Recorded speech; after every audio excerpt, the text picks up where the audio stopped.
By the way, when I went down to Detroit on another adventure with the Navy Seabees, I saw this guy. He come running up to me and said, Mike, I got to tell you something. I said, what? He said, I got saved. I said, dude, I did too. I got saved too.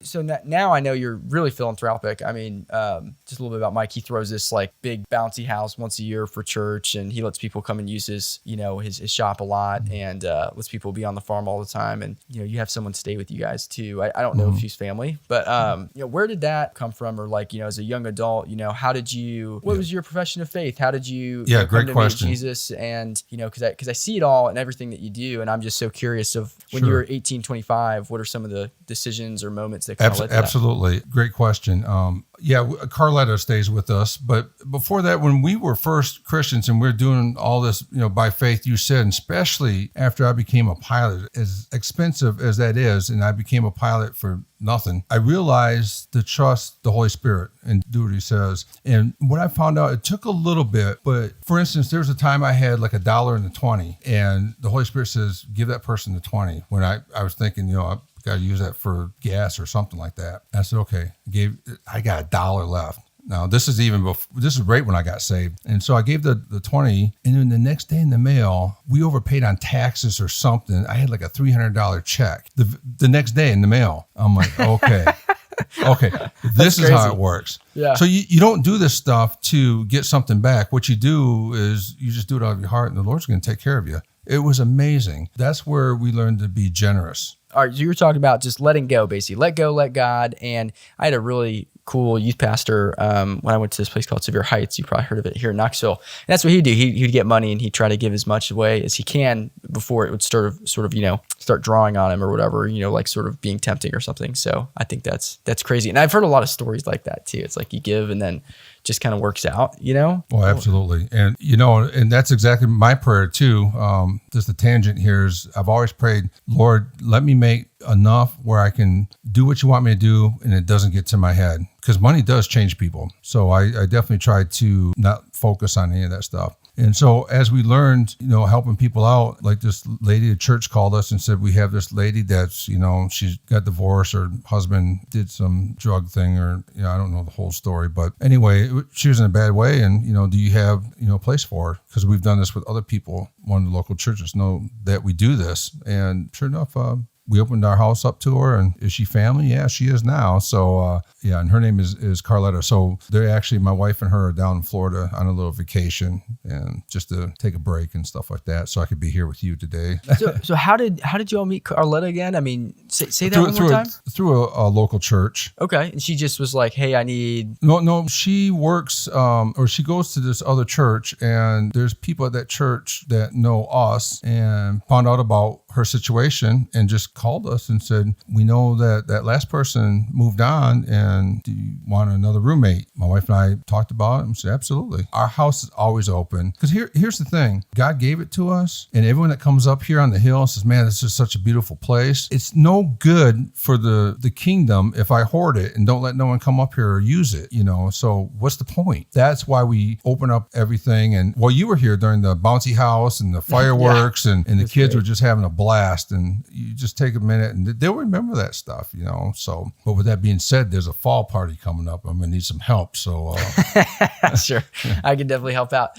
Okay, so you're talking about the story of giving. How old were you when you were that $21 bill or Yeah, story? So I was 25. 25, okay. Mm-hmm. And so you've been married 35 years. 35 years. So you've been married since you were 20, just turning 21, I believe. My wife was 19. 19. Her dad was not happy. So, because of the bankruptcy thing, or more? Well, no. Well, I was a Marine back then. Oh, okay. No, I wasn't saved when we met, so keep that in mind. I grew up boxing, Golden Glove boxer. Her dad was actually a Golden Gloves coach. Golden Glove boxer. Okay, so I don't know. I've never heard of that before. What is that? Yeah, Golden Gloves. It's like a youth sport, boxing. Youth sport boxing. Mm-hmm. Oh, interesting. Okay, yep, so you're competing. Yeah, kind of like a boys club, and okay. I was just what I called evil back then. So I remember when I met her. If you ask her, she actually hunted me down, because when I met her, I told her she's just this sweet little girl, and I was just the opposite. I was just mean. I was very mean. I wanted to fight all the time. Didn't like people. I told her, I remember saying this, and you don't want nothing to do with me. you need to just leave.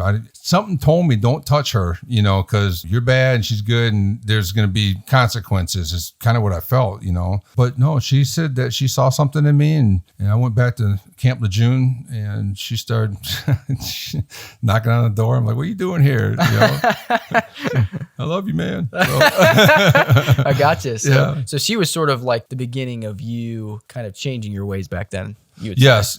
And like she was saved, but she just knew there was something, with me.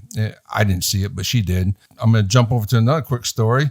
Okay. So after that, I remember being in the military, and I was in Japan. So we got married, and 30 days later, the Marines sent me to Japan unaccompanied. So our first year of marriage, we were separated. But I even remember I was looking at some not so good books, if you will. Okay. And this young black man, he was a Marine. I said, hey, the Lord can save you from that. I remember getting up and going after him and said, I don't want to be saved. And I was, there was a glass between us, but, he left right away. But I'm thinking, Lord, after that, after I physically said, I don't want to be saved, you saved me. Ain't that something? It's just amazing. From there, years later, now I'm in the Navy. I was a naval Seabee, and I was in Spain, and me and another guy were sitting in a bar. If we had the same conversation, we were like, what's life all about? What are we doing here? And he's like, I don't know, man. He started saying to me, he says, I've been having these thoughts, like, what's the point? I'm like, yeah, me too. What's the point? So that was the beginning of my searching. And this is still while you're married and she's not with you? Yeah, she's married. Well, now I'm a reservist. So I was just doing like 3 weeks in Spain, and I come back, and this guy named Rodney Rupel, August was when we were in Spain. October, because I remember the Halloween stuff was at the bar. I'm back home, and I'm at this bar, and I just felt this thing like, go home. And it was a Friday night.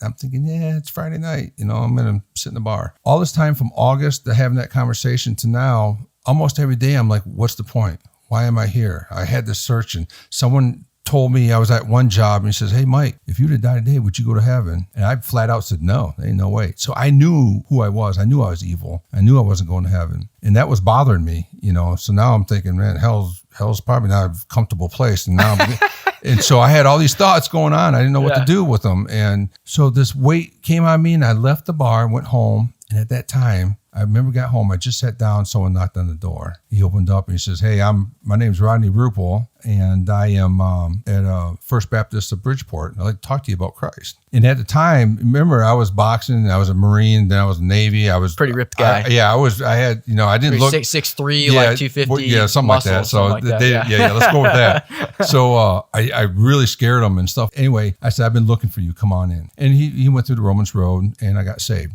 Before that, I didn't know. Later on, he told me his story. He was being rejected. I didn't live in the best neighborhood. People would, hey, I want to talk to you about Christ. And they'd be like, step off, one of those neighborhoods. And he said, Lord, if I can just find one person that would be true to the church and, and everything the church, because he's been a missionary in Cambodia for 20 some odd years now. He was just getting ready to go to Cambodia. He was just one more. He got rejected that whole day of soul winning. He went back. He said, I'm done. And he said, when he went to his car, and the minute he grabbed that door handle, he said it was an audible voice. And we know it's the Holy Spirit, said one more, go knock on this guy's door. He said it was just like an audible voice. It clear as day, right when he touched the car. I'm thinking about, right when the sea parted, it didn't part way back, is right when they touched the water. So he came back, and it was me. That's the story of listening to the Holy Spirit. He listened. Could you imagine if he didn't listen, where I'd be? So